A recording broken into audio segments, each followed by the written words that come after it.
Hello there and welcome to another video, and today in this video I will be going over how to create an account in Leonardo AI. Now first things first, all you have to do is to input your email right here and of course your password right here.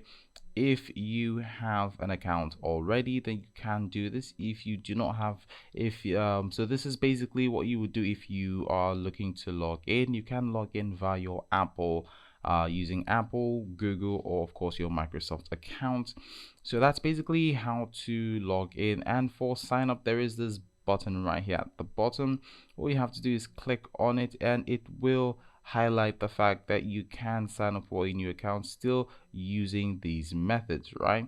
So that's basically it. So what I will do is to click back on it, and depending on which of these you have currently and which of these are currently signed into your browser, this will be a process that will probably take 3 to 5 seconds.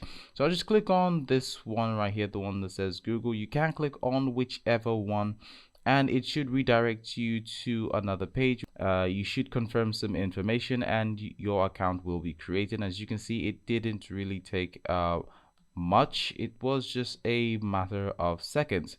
So that's basically how to create your account or your Leonardo AI account in 2024. It is a really straightforward process. So if this video did help you, do well to leave a like on the video and of course subscribe to the channel for more tips and tutorials, and I will see you in another video.